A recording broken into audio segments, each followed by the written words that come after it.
शब्दकोश में उपयोग पद्धति कि हमें डिक्शनरी है उसका उपयोग कैसे करें। डिक्शनरी का उपयोग तो आप में से किसी के पास से हिंदी शब्दकोश है क्या? हिंदी की डिक्शनरी? हिंदी की डिक्शनरी नहीं है? कोई ऐसा तो नहीं है जिसने देखी नहीं हो डिक्शनरी? आज तक हिंदी की डिक्शनरी देखी नहीं हो, अंग्रेजी की देखी हो?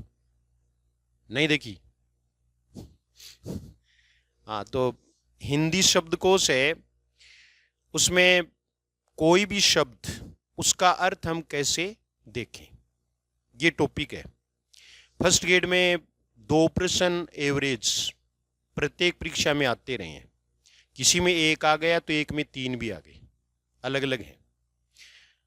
ये 2 प्रश्न हम आसानी से कर सकते हैं। इसमें डिक्शनरी को हम कंसल्ट कैसे करें? कंसल्ट करने का एक तरीका है, वो सबको मालूम है, और वो क्या है कि अल्फाबेटिकल होगा। अल्फाबेटिकल यानी वर्णमाला के अनुसार। वर्णों का क्रम है वो हमने पहली क्लास में पढ़ लिया था और वो दोबारा पढ़ना पड़ रहा है। भाई हमें क्या पता था कि ये ए आ ई है, वो हमें फिर से पढ़ने पड़ेंगे और वो पढ़ने पड़ रहे हैं। शायद हमने विधिवत रूप से पढ़े नहीं होंगे, तब पढ़ने पड़ने होंगे। तो इसमें आप देखो कि हिंदी वर्णमाला शुरू होती है ऐसी, ये देखिए आप। इसका मतलब क्या है कि शब्दकोश है उसकी शुरुआत स्वर से होती है। पहली बात है वो यही है कि स्वर व्यंजन से पहले देखे जाएंगे, यानी स्वर हम व्यंजन से पहले देखेंगे। फिर स्वरों में हम देखेंगे कि कौन सा स्वर पहले आता है, कौन सा स्वर बाद में आता है, ये हम बाद में देखेंगे। लेकिन पहले स्वर फिर व्यंजन। पूरी वर्णमाला की अगर हम बात करें तो हिंदी की वर्णमाला है ए से है तक। ए पहला वर्ण है, जबकि है अंतिम वर्ण है पर वर्णमाला पूरी। ये डिक्शनरी है वो पूरी हो जाएगी ए से लेकर के है तक। इसके बीच में जितने भी वर्ण है उनका क्रम है, उसके अनुसार हमें शब्दों को देखते हैं। पहली बात तो ये है कि ये टॉपिक है ही क्यों? ये टॉपिक इसलिए है कि कोई भी शब्द है उसका अर्थ अगर हमें देखना है तो हमें ये नहीं है कि हमें पूरी डिक्शनरी टंटोलनी पड़े और उसमें देखना पड़े, तो उसमें तो बहुत समय लग जाएगा। इसका मतलब शब्दकोश कंसल्ट करना अपने आप में एक कला है, एक कौशल है। उसके अनुरूप ही हम यहाँ पर कुछ शब्द लेंगे, उसके बाद में हमें प्रश्न भी लेंगे। आपको पूरा पढ़ना है कि पहले हम खुद सोल्व करते जाएंगे, अंततः हम ये देखेंगे कि इस टॉपिक में से कितने प्रश्न कौन से वर्ष व्याख्याता की परीक्षा में आए हुए हैं, ये सारा हम देखेंगे। लेकिन पहले पूरा पढ़ेंगे, उसके बाद देखेंगे कि हम प्रश्न है वो सोल्व कर पाते हैं या नहीं कर पाते हैं।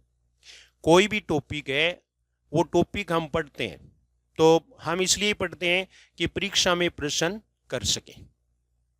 तो विधिवत रूप से इस टॉपिक को पढ़ेंगे। इसमें मुख्यतः 7-8 बातों का ध्यान रखना है, जिनमें से पहली बात मैं आपको बता रहा हूं कि व्यंजन से पहले स्वर देखा जाएगा। व्यंजन से पहले स्वर, इसका मतलब क्या है? इसका मतलब यह है कि अगर मान लीजिए 2 शब्द है हमारे पास, एक शब्द है औरत और दूसरा शब्द है कमल। दोनों में से शब्दकोश में पहला शब्द, पहले कौन सा शब्द आएगा? औरत आएगा। क्यों आएगा औरत? क्योंकि इसमें पहला वर्ण है वो क्या है? स्वर, और इसमें पहला क्या है? व्यंजन है। तो स्वर चाहे अंतिम ही क्यों न हो, ये औ है वो क्या है? अंतिम स्वर है। स्वर चाहे अंतिम ही क्यों हो, फिर भी व्यंजन से पहले आएगा। यानी क है वो पहला व्यंजन है, कैसे तो शुरू कर रहे हैं, लेकिन फिर भी औ है वो पहले आएगा। ये चीज हमें देखनी है और यही पढ़नी है। अब हम प्रश्नोत्तर के माध्यम से इस टॉपिक को पढ़ेंगे। तो सबसे पहले आप ये एक प्रश्न है वो सोल्व करें।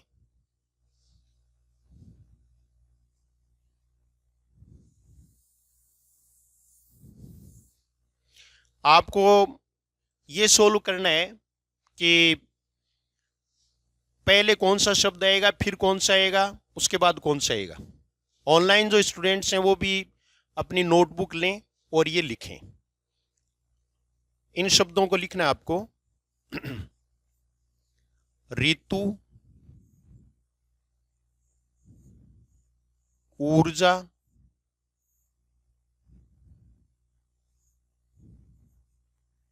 एव,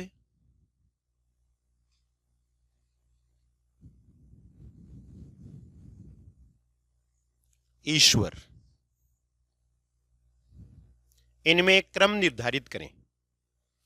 4 शब्द आपको दिए गए हैं।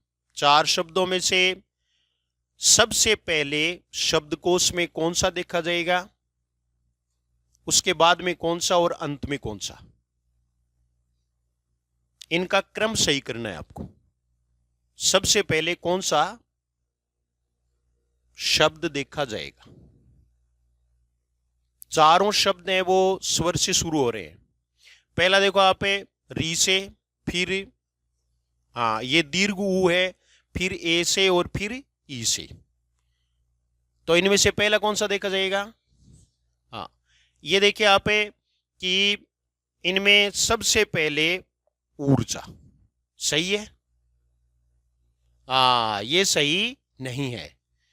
इसका मतलब क्या होगा कि इसमें ये सही नहीं होगा, बल्कि ईश्वर ई पहले देखा जाता है। तो पहले क्या आएगा, ईश्वर।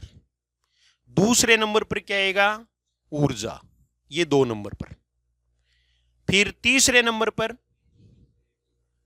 ऋतु आएगा या एव आएगा, ये हमें देखना है। पहली चीज आपको यही बतानी थी कि री का स्थान कहां है।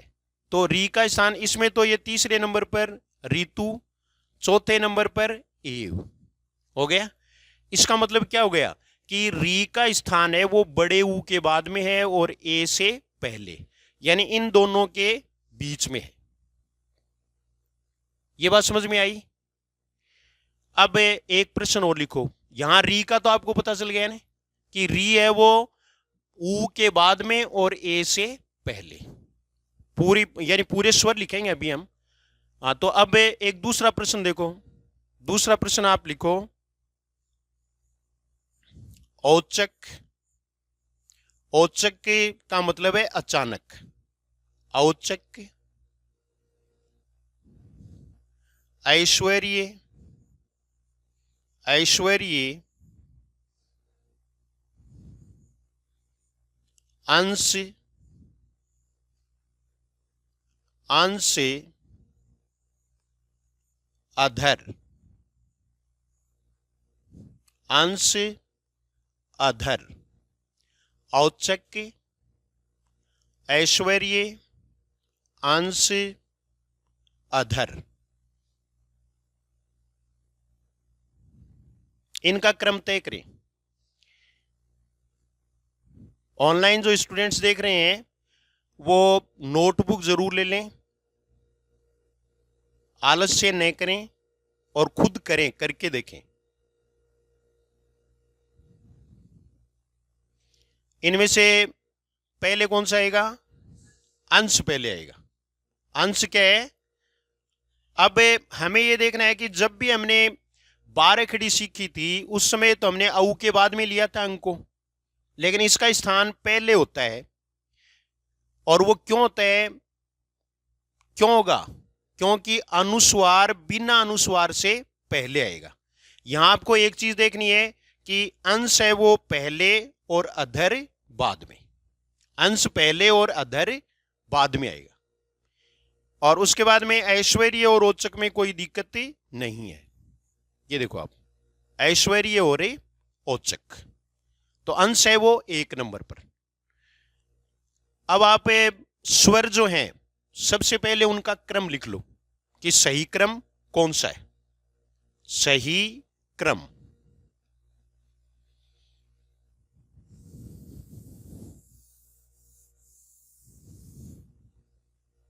सही क्रम देखो, ए के बाद में आ, इसके बाद में ह्रस्व ई, फिर दीर्घ ई, ह्रस्व उ, दीर्घ उ। यहां आपको ध्यान रखना है ये री, बड़े ऊ के बाद में री, री के बाद में ए, फिर आई, इसके बाद में औ। हाँ, पहले क्या आएगा, ओ आएगा, ओ औ अंग ए है। ये हम पहले पढ़ के आए थे। अब यहां आपको एक चेंज करना है, और वो चेंज क्या करना है कि लास्ट वाले ये तो 12 खड़ी को पूरा करने के लिए था, यहां इनका क्रम नहीं है, इनका क्रम सबसे पहले है, ये ध्यान में रखना है। और ये जो स्वर हैं वो 11 स्वर हिंदी में है, 11 हो गए ना।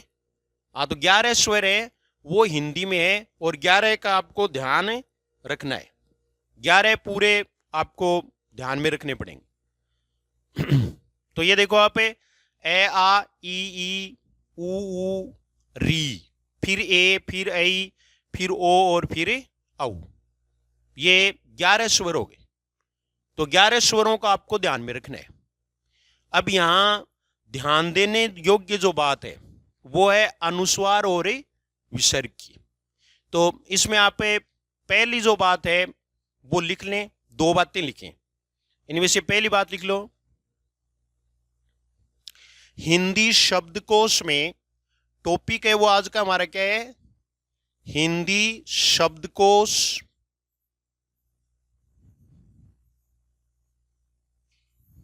उपयोग पद्धति, उपयोग पद्धति।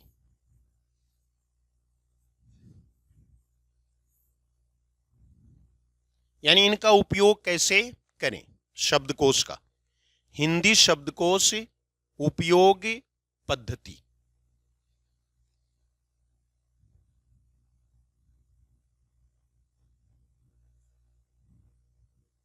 पहली बात लिखो, हिंदी शब्दकोश में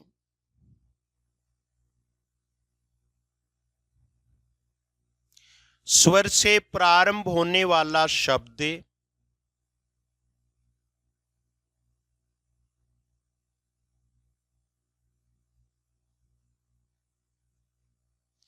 व्यंजन से प्रारंभ होने वाले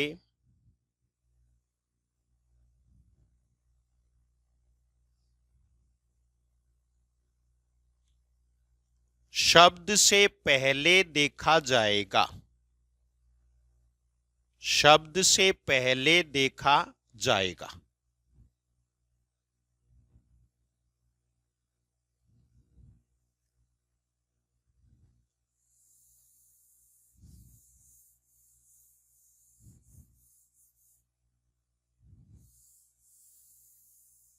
अर्थात स्वरों का स्थान व्यंजनों से पहले होता है, स्वरों का स्थान व्यंजनों से पहले होता है। जैसे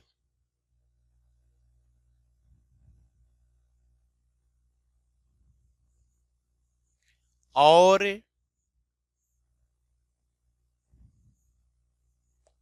कर से पहले देखा जाएगा, और कर से पहले देखा जाएगा।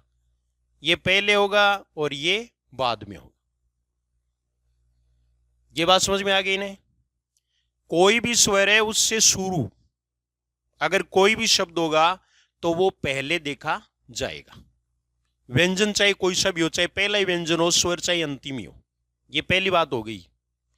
दूसरी बात लिखो,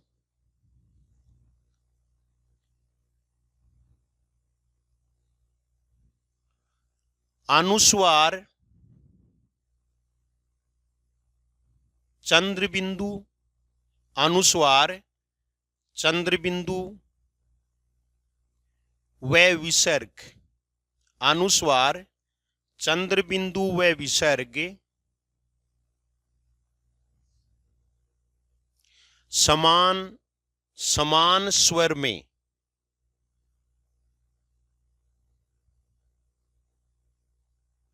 पहले देखे जाते हैं, पहले देखे जाते हैं।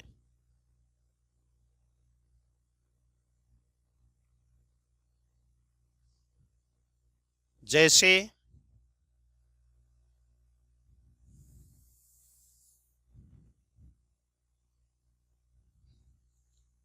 अंग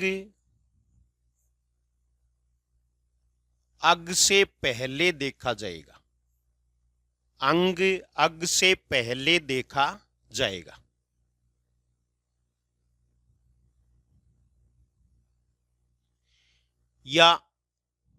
या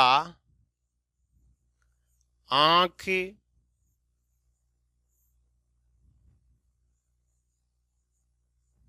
आंख से पहले देखा जाएगा।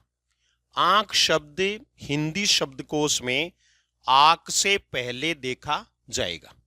कारण देखो, समान स्वर का मतलब ये भी है और ये भी है, लेकिन इसमें क्या है, अनुस्वार। अनुस्वार है तो ये पहले देखा जाएगा। और ऐसे ही दूसरा शब्द है आ और आ, तो ये चंद्र बिंदु है, तो चंद्र बिंदु है वो पहले देखा जाएगा। और ऐसा कोई भी शब्द है वो हिंदी में नहीं होता कि जो स्वर से शुरू हो और उसके तुरंत बाद विसर्ग लग जाए। लेकिन अगर ऐसा हो, व्यंजन में हम देखेंगे, व्यंजन में मात्राओं की बात आ जाएगी, तो वहां विसर्ग भी बिना विसर्ग से पहले होगा। तो ये चीज आपने देख ली कि अनुस्वार, विसर्ग, चंद्र बिंदु, ये समान स्वर में या समान मात्रा में बिना चंद्र बिंदु के, बिना अनुस्वार के जो भी स्वर या व्यंजन हो उनसे पहले देखे जाते हैं। ये यहां तक क्लियर?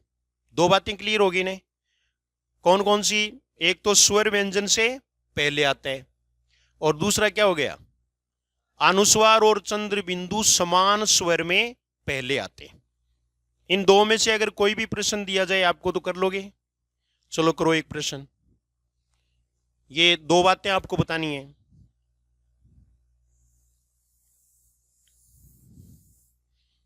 पहला देखो,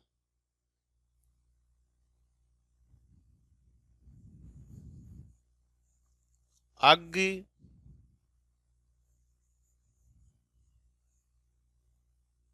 आंचल, अग आंचल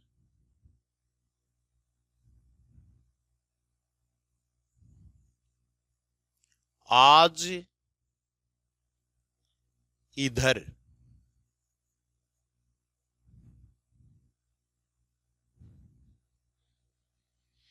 इनका क्रम तय करो। प्रश्न है वो ये देखिए, आपको बोलना नहीं है। अब प्रश्न मैं अपने आप ही देख लूंगा कि इन चारों में से हिंदी शब्दकोश में कौन सा पहले आएगा।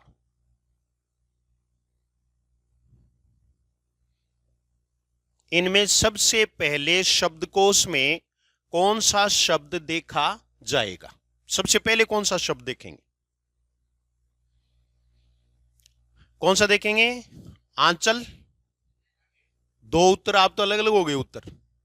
आंचल ही आएगा। क्यों आएगा? चंद्र बिंदु है। ये इसके लिए आपको दिया था जब भी आप स्वर लिखोगे तो स्वर लिखने का हमने क्या तरीका अपनाया था कि ए पहले आएगा, फिर आ आएगा, ए के बाद में क्या आएगा? आ। यही तो बात थी। तो आ हर स्थिति में ए के बाद आएगा। ये देखिए, आपको ये बताया था कि समान स्वर में पहले होता है। इसका मतलब ये नहीं होता कि अनुस्वार और चंद्र बिंदु अगर क्रम तोड़ करके भी आए हैं तो वो सबसे पहले आएगा, ऐसा कुछ नहीं है, समान में पहले आएगा। तो यहां आपको ये ध्यान में रखना है कि यहां 1 नंबर पर कौन सा आएगा, अग आएगा, अग है वो 1 नंबर पर। हाँ, आज और आंचल में से आंचल पहले आएगा, ये समान स्वर है, इनमें ये पहले आएगा। आंचल है वो आज से पहले आएगा। तो इनका जो क्रम है वो जिस प्रकार से ये लिखे हुए हैं वैसे ही इनका क्रम है कि अग 1 नंबर पर, आंचल 2 नंबर पर, आज 3 नंबर पर और इधर 4 नंबर पर। ये चीज आपको पहचाननी है। ये बात समझ में आ गई क्या कि आंचल है वो पहले नहीं आएगा, आंचल आज और आंचल ये दोनों होते तो ये पहले आता और ये बाद में आता। लेकिन यहां क्या है, ए है, और ए होने पर हर हालत में आ से पहले होगा। इसके लिए मैं आपको 3 स्टेप और बता देता हूं ताकि दिक्कत हो ही नहीं, बिल्कुल भी दिक्कत नहीं हो।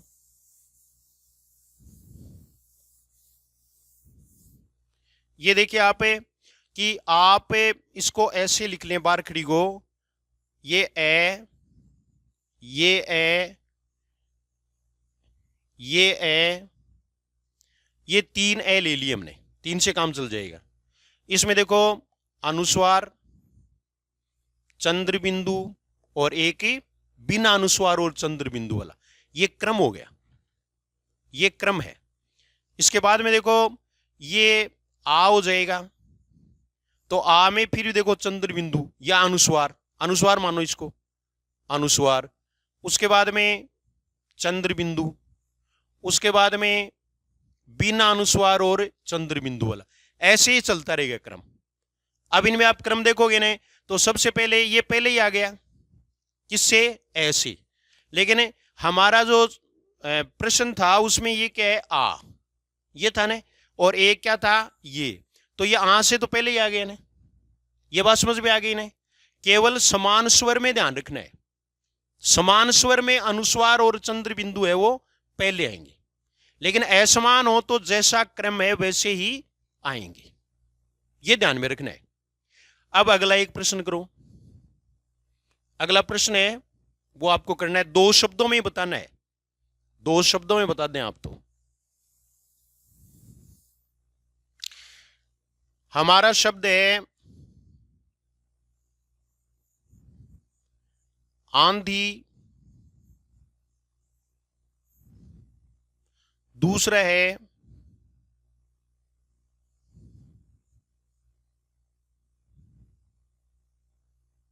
आंतरिक।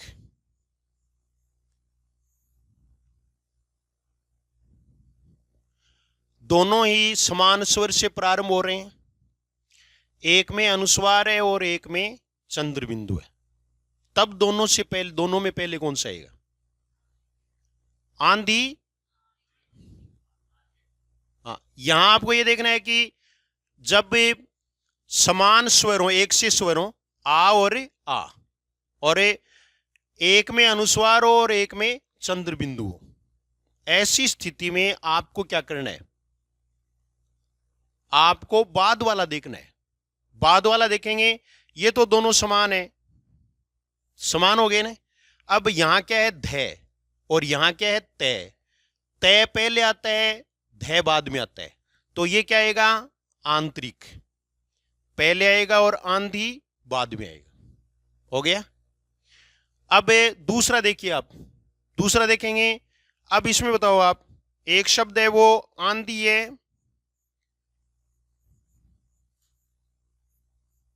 और दूसरा है वो है आंशिक। ये 2 शब्द हैं, आंधी और आंशिक। इन दोनों में से पहले कौन सा आएगा, अब आंधी पहले आएगा, क्योंकि ध और श, तो ध पहले आता है और श बाद में आता है। यहां आंधी पहले और आंशिक बाद में। ये क्लियर है बिल्कुल कि अनुस्वार और चंद्र बिंदु में कोई सा भी पहले आ सकता है, कोई सा भी बाद में आ सकता है, समान स्वरों में। इसके लिए हमें बाद वाला देखना पड़ेगा, बाद वाले के अनुसार आएगा। ये क्लियर हो गया। यहां आपको एक चीज और ध्यान में रखनी है, और वो क्या रखनी है कि कई बार है वो प्रश्न है वो ऐसे दे देते हैं कि सबसे पहले देखा जाएगा, और वहां नाम लिख करके दे देते हैं। वो प्रश्न लिख लो आप। हिंदी शब्दकोश में जो घर बैठे पढ़ रहे हैं वो भी नोट करें, कुछ नोट नहीं कर रहे हैं अब वो नोट कर लें। नोट करना बहुत जरूरी है। हिंदी शब्दकोश में सबसे पहले देखा जाता है, सबसे पहले देखा जाता है, सबसे पहले देखा जाता है। पहला विकल्प है अनुस्वार, दूसरा विकल्प है चंद्र बिंदु। चंद्र बिंदु को अनुनासिक भी कहते हैं, हम ज्यादातर चंद्र बिंदु का ही प्रयोग करते हैं। तीसरा है स्वर, चौथा है व्यंजन। हिंदी शब्दकोश में सबसे पहले देखा जाता है अनुस्वार, चंद्र बिंदु, स्वर, व्यंजन।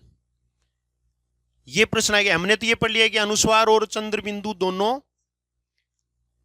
एक जैसे ही होते हैं, केवल बाद वाला वर्ण है वो इसका निर्णय करता है। लेकिन मान लीजिए कुछ शब्द ऐसे ही हैं जिनमें दोनों एक जैसे आ गए। शब्द होता नहीं लेकिन हम कल्पना कर सकते हैं। जैसे मान लीजिए व्यंजन में तो आएगा ही हंस और हंस दोनों आ जाएंगे, तब हम पहले कौन सा देखेंगे? एकदम से एग्जैक्टली एक जैसे हों तब क्या करें? वरना तो मान लीजिए कोई चार वर्णों का है और है तब तो बाद वाला उससे बाद वाला ऐसे करके कर लेंगे, लेकिन यहां कैसे करें? ये आपको ध्यान रखना है कि जब प्रश्न ही ऐसा आ जाए तब सबसे पहले अनुस्वार का स्थान है। सबसे पहले क्या आएगा? अनुस्वार। इसका उत्तर अनुस्वार होगा, यह ध्यान में रखना है। तो अनुस्वार, चंद्र बिंदु, ये सारे क्लियर हो गए। एक बार इनको रिकलेक्ट करेंगे, यानी पुनः स्मरण। और वो देखिए कि वर्ण दो प्रकार के होते हैं, स्वर और व्यंजन। कहने का मतलब है हिंदी में शब्द या तो स्वर से शुरू होगा या फिर व्यंजन से शुरू होगा। तो स्वर से शुरू होगा उसका स्थान पहले होगा, बजाय व्यंजन से शुरू होने वाले शब्दों से। एक बात। दूसरा है वो ये ध्यान में रखना है कि ऐसे लेकर के औ तक कुल 11 स्वर होते हैं। इनमें ध्यान ये रखना है कि री का स्थान बड़े ऊ के बाद में होता है और ए से पहले होता है। हो गया। उसके बाद में आपको ये ध्यान में रखना है कि अनुस्वार और चंद्र बिंदु समान स्वर में पहले देखे जाते हैं। विसर्ग है वो यहां हम नहीं ले रहे हैं, बल्कि व्यंजनों से शुरू होंगे शब्द उनमें लेंगे। हो गया। और अगर अनुस्वार और चंद्र बिंदु दोनों ही एक ही स्वर में प्रयुक्त हो जाएं भिन्न भिन्न शब्दों में, तब हमें बाद वाला देख करके फिर करना है। और अगर एग्जैक्टली समान हो तो अनुस्वार वाला पहले करना है। ये स्वर से संबंधित है। अब आपकी कोई भी भ्रांति है वो आप पूछ सकते हैं कि स्वर से शुरू होने वाले शब्दों में हिंदी शब्दकोश में हम क्रम कैसे निश्चित करते हैं। कोई भ्रांति नहीं है, सारे प्रश्न कर लोगे। चलो तो एक प्रश्न करो।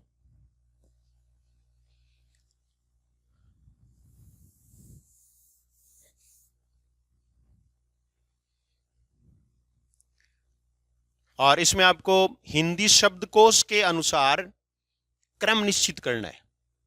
हिंदी शब्दकोश के अनुसार क्रम निश्चित करें।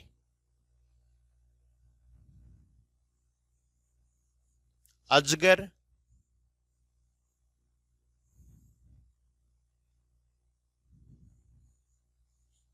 औसत, औषत्य,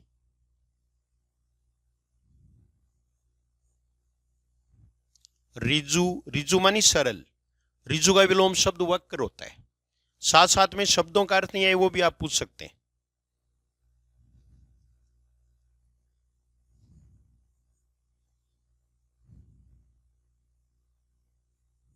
अंततः, अजगर, औषत्य, रिजु, अंततः।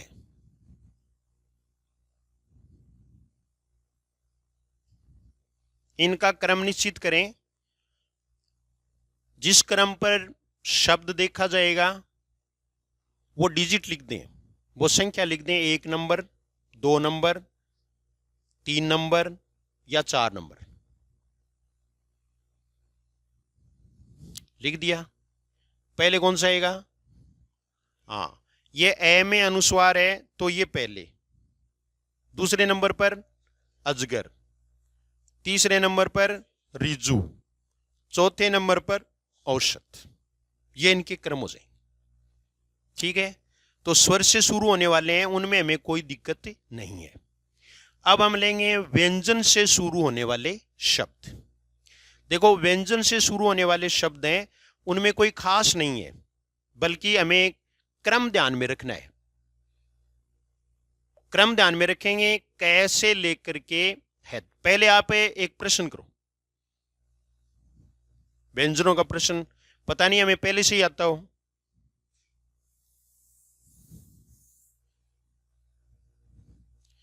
और ये देखिए, खल, क्षमा,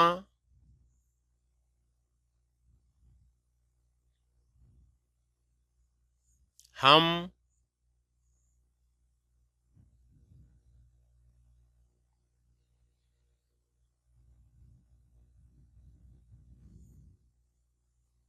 सर्प। खल, क्षमा, हम, सर्प।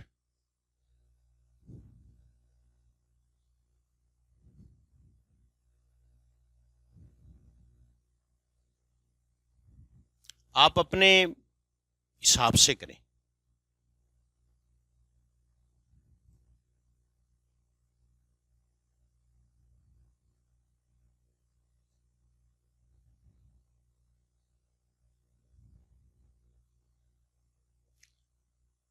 इस तरह के प्रश्न पूछे जाते हैं। इन शब्दों में, शब्दकोश में कौन सा शब्द सबसे पहले देखा जाएगा? सबसे पहले देखा जाने वाला शब्द कौन सा होगा?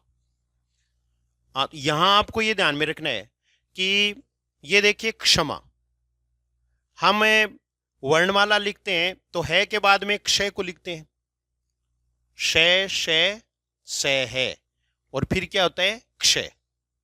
लेकिन डिक्शनरी में आपको ध्यान में रखना है कि ये संयुक्त व्यंजन है, वो संयुक्त होते हैं, दो व्यंजनों से मिलकर बने हैं।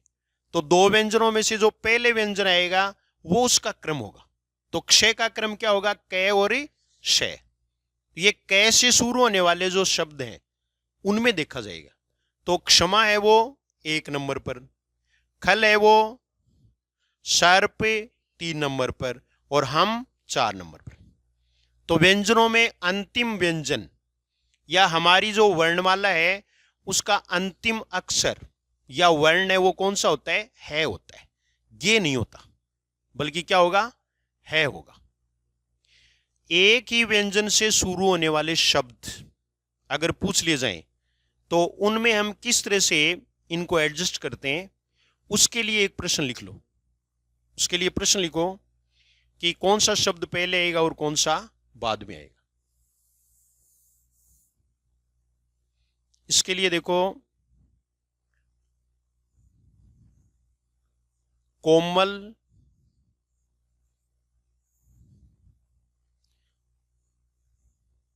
कूप, कृपा, केवल।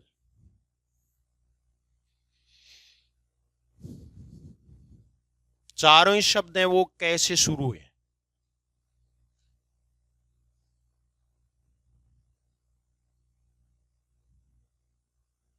इनमें क्रम क्या होगा?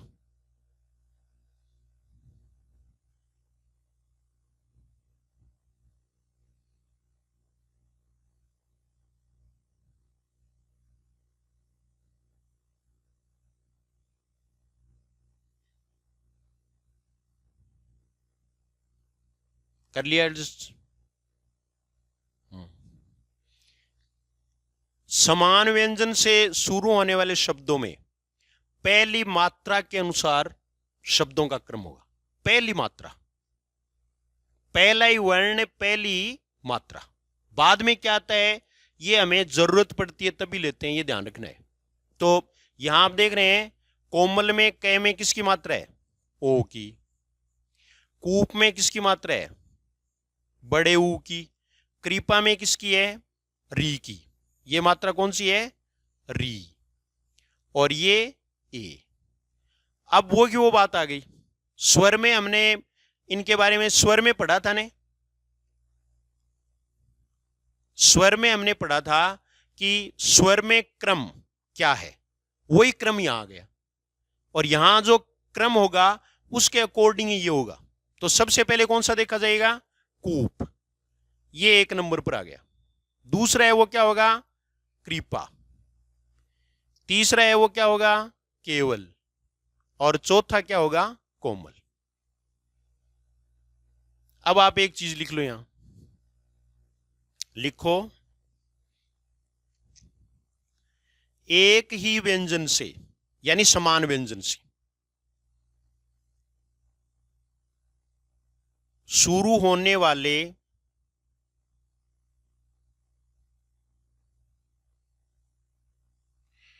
शब्दों का क्रम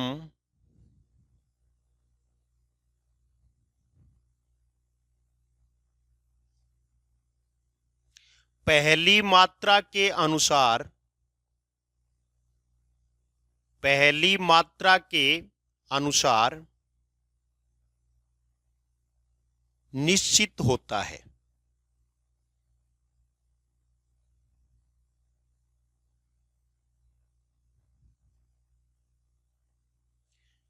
यदि यदि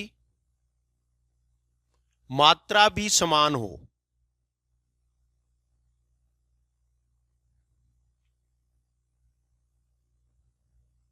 तो बाद वाले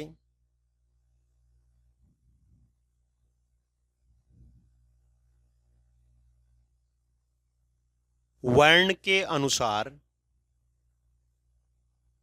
उनका क्रम निश्चित होता है।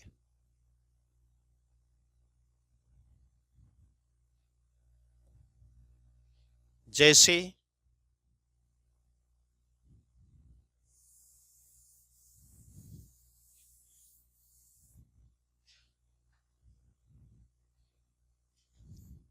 खिलाड़ी,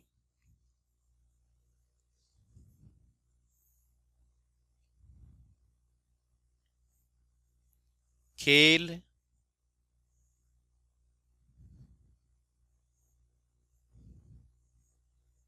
खोलना,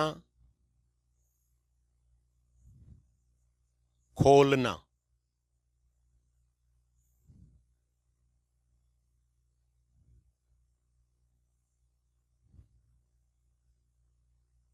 ये क्या है? खोलना।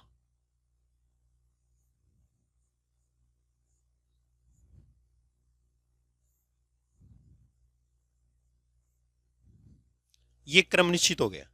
खिलाड़ी में ई की मात्रा है, उसके बाद में ए, फिर ओ, फिर औ।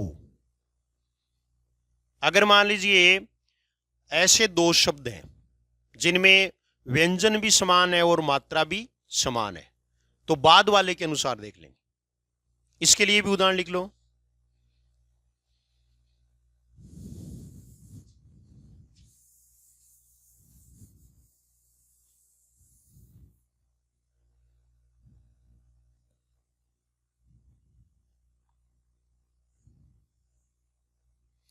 जैसे है कमर, कसर। दो शब्द देखे हमने, एक कमर है और एक ही कसर है। दोनों में देख रहे हैं कै में ए की मात्रा है, यहां भी कै में ए की मात्रा है। हो गया। इसका मतलब यहां हम निश्चित नहीं कर सकते कि कौन सा पहले आएगा और कौन सा बाद में आएगा। अब इसके बाद वाला लेंगे, बाद वाला लेंगे तो यहां ये मैं है और ये क्या है, से है। यहां अपने आप ही अलग हो जाएंगे, मैं पहले आता है और से बाद में आता है। तो यहां कमर पहले आएगा जबकि कसर बाद में आएगा। ये बात आ गई समझ में? अब तो कर सकते हो ना, अब कर लोगे प्रश्न? चलो करो। ये प्रश्न करने का, यह अभ्यास का टॉपिक है। इसमें जितना अभ्यास करोगे उतना ही आप अच्छा कर सकोगे। ये प्रश्न देखो आप,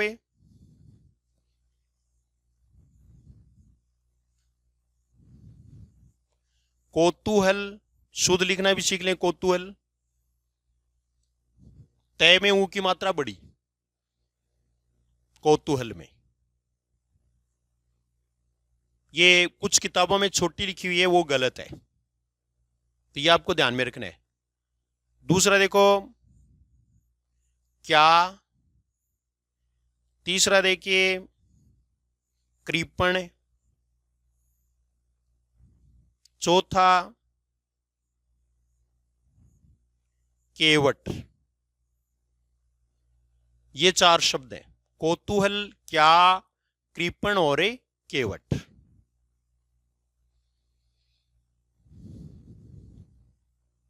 इनमें क्रम निश्चित करें।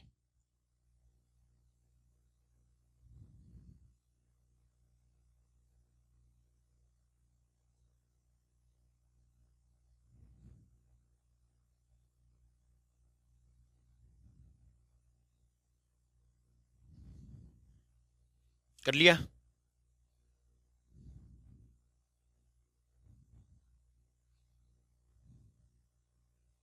पहले कौन सा आएगा? सबका कृपण उत्तर है नहीं है, कौन सा है? क्या पहले है। अब देखो डिफरेंस आ गया ना, कि क्या पहले आएगा या कृपण पहले आएगा। तो यहां आपको ये देखना है, क्योंकि यहां क्या में कै में कोई मात्रा नहीं है, ये स्वर रहित है, जिसको हम बोलचाल की भाषा में आधा कह देते हैं। आधा तो वैसे कुछ होता नहीं है, लेकिन आधा से हम समझते हैं। तो ये आधा हो गया, आधा हो गया, इसका मतलब इसमें ये व्यंजन ही है, इसमें स्वर नहीं है। यहां कै के बाद में ये आएगा, ये व्यंजन हो गया। यहां कौतूहल में कै के बाद में औ आएगा। बताओ औ पहले आता है या ये पहले आता है? औ पहले आता है ना। तो आपको ये ध्यान में रखना है कि समान व्यंजन में जब कोई मात्रा न हो या वो आधा हो, तो वो उस व्यंजन में अंत में देखा जाएगा, यानी औ से भी बाद में उसका स्थान होगा। तो यहां आपको ये देखना है कि औरों में तो आप मात्रा निकाल लोगे, जैसे कौतूहल है तो कौतूहल में कौन सी मात्रा है? औ की मात्रा हो गई। यहां कै में कोई मात्रा नहीं है, यहां री है और यहां ए है। अब आपको एडजस्ट करना है, तो इसमें कृपण है वो सबसे पहले, कृपण पहले आ गया ना। और दूसरा केवट, तीसरा कौतूहल, चौथा क्या। हो गया ना? कितनों का गलत हुआ? 3 4। हाँ, तो अब तो नहीं होगा ना। तो आधा जो है वो अंत में देखा जाता है, और ये प्रश्न सबसे ज्यादा बार पूछा गया अब तक व्याख्याता में। आधा वाला है वो सबसे ज्यादा पूछा गया है। अभी हमें आए हुए प्रश्न देखेंगे तो उनमें आपको पता चल जाएगा कि किस प्रकार के प्रश्न है वो पुटअप किए जाते हैं। अब लिख लो यहां, यदि समान व्यंजन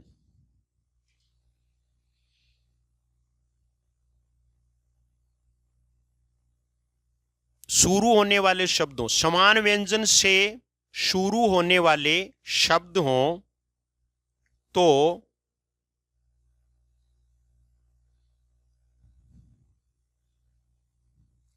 आधा से शुरू होने वाला, आधा मानी स्वर रहित, आधा से शुरू होने वाला शब्द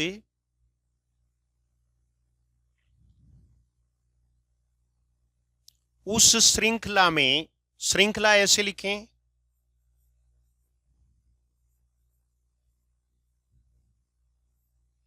उस श्रृंखला में अंत में देखा जाएगा।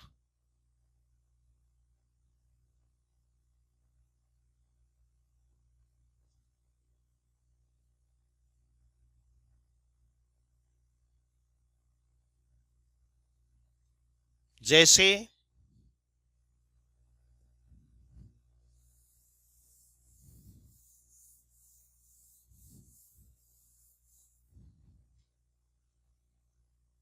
मौत,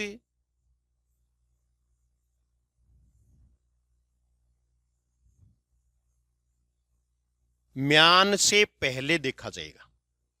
दो दो का कंपैरिजन है वो, इसमें आप ध्यान रखें। दो में अंतर कर लोगे तो कर लोगे।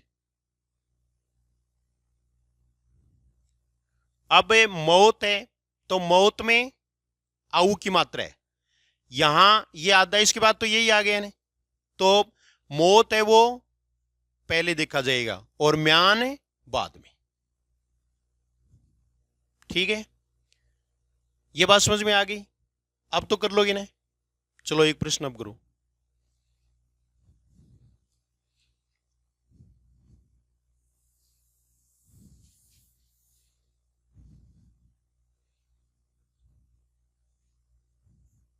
क्वार,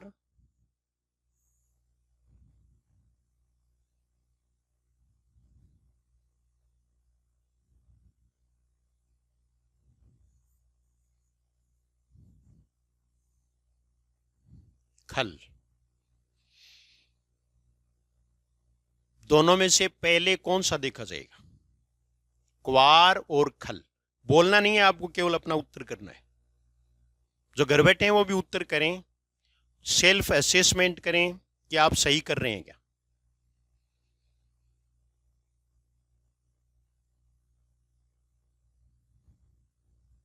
तो कौन सा पहले आएगा?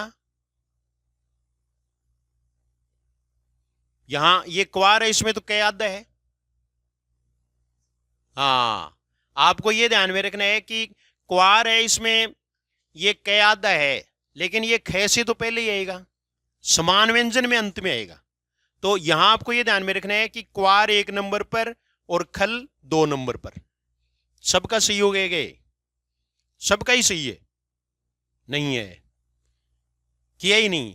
हाँ, वो और ही जोर को काम है करना। हाँ, तो ये बात अब तो समझ में आ गई ना। एक प्रश्न देखो, अब ये प्रश्न करो, और प्रश्न है, प्रश्न लिखो आप। हिंदी शब्दकोश में सबसे अंत में कौन सा शब्द आएगा? सबसे अंत में कौन सा शब्द आएगा? प्यास,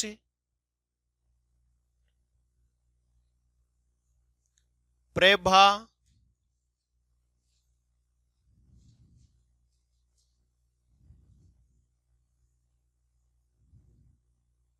प्लावन, प्लावन मानी बाढ़,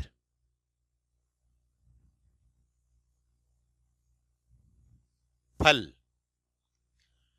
निम्नलिखित शब्दों में से कौन सा शब्द हिंदी शब्दकोश में अंत में देखा जाएगा?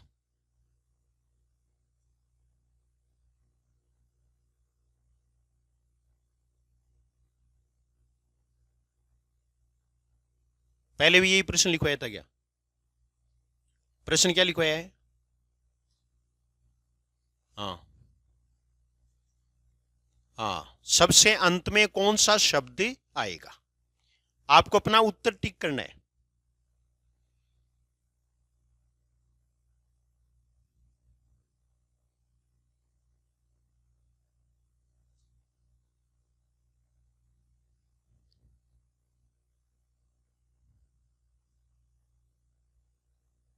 प्यास, प्रभा, प्लावन, फल।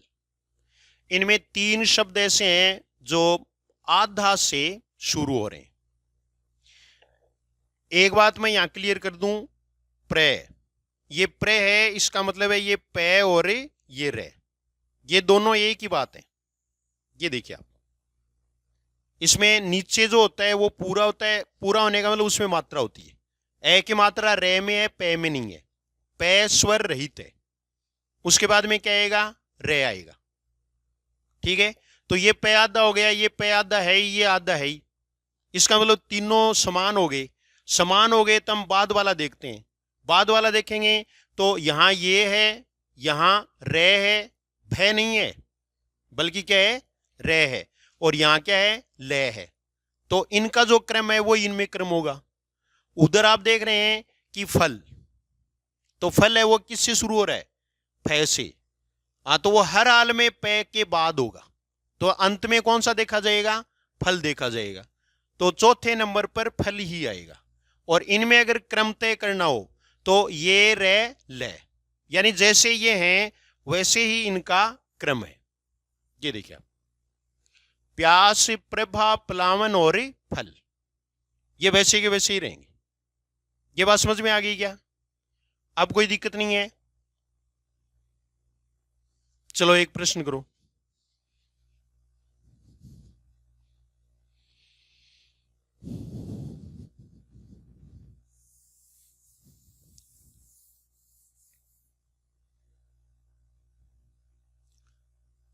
श्वास, श्रम,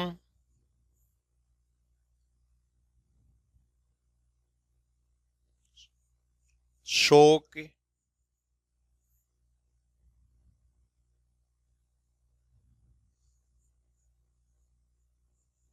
षटकोण,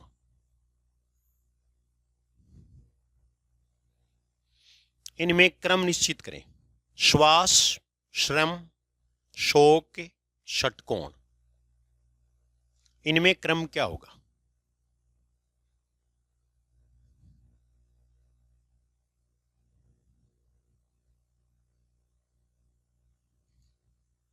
श्वास, श्रम, शोक, षटकोण,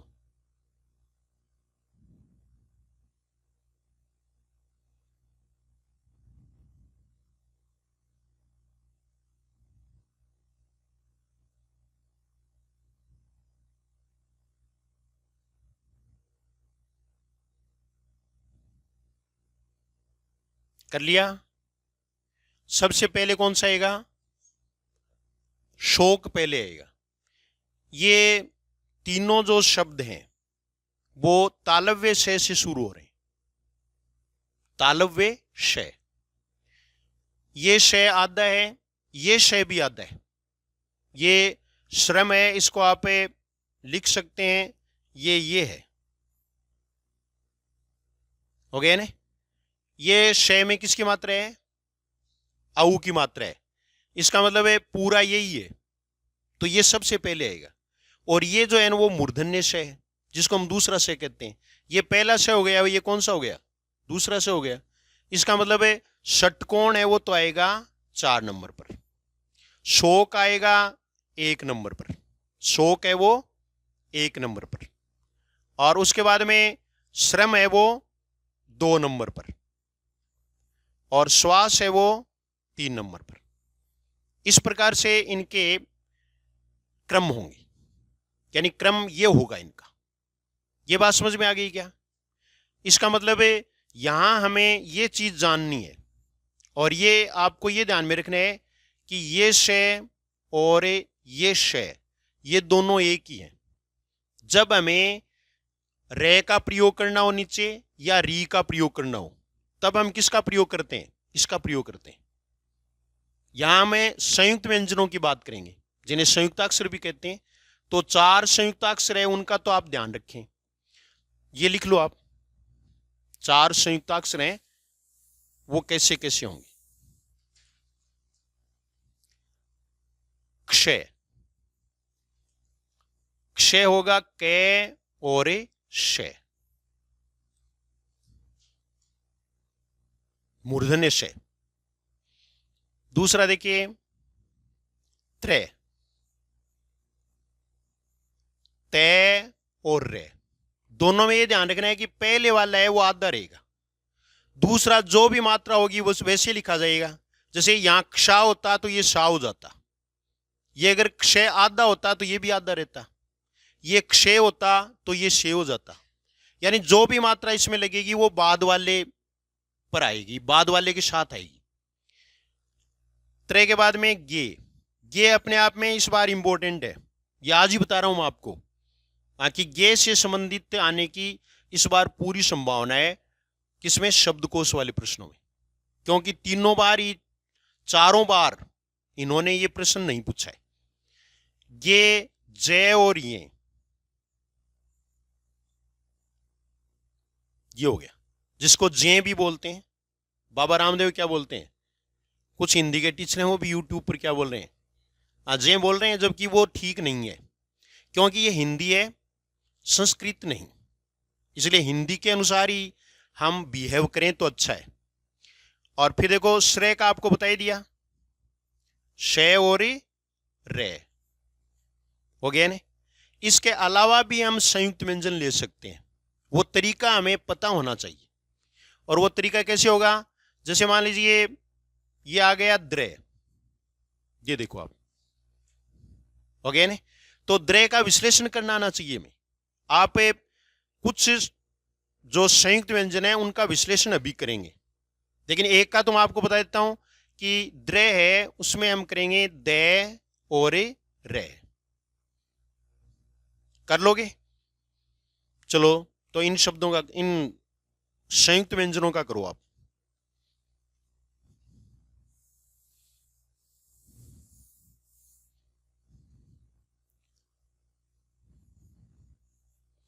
द्वा, प्रे,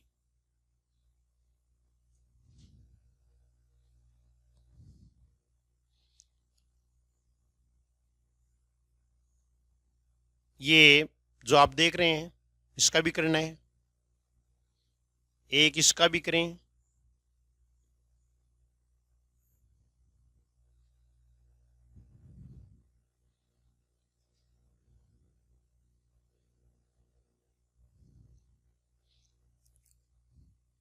इन चार का ही करो। घर बैठे हैं वो भी करो।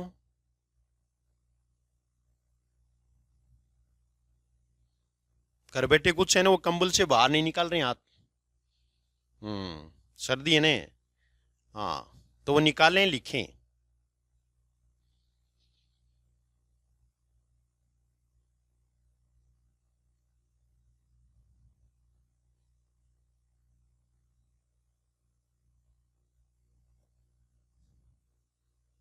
आपको क्रमशः लिखना है इसमें।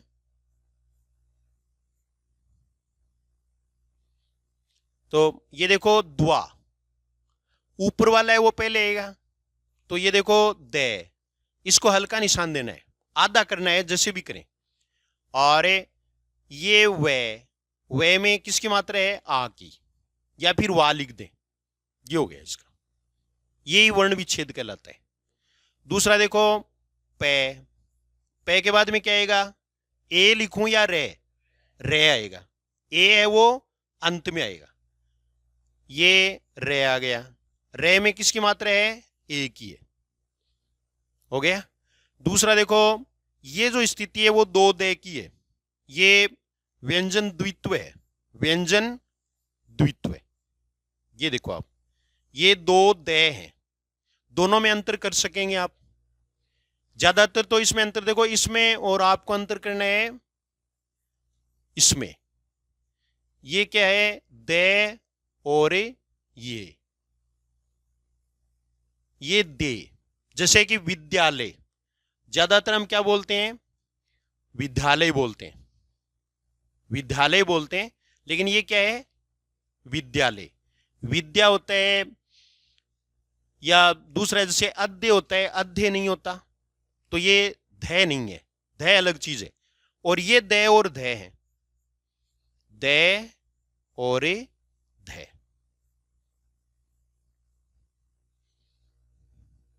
ये संयुक्त व्यंजन का भी हो गया, ठीक है।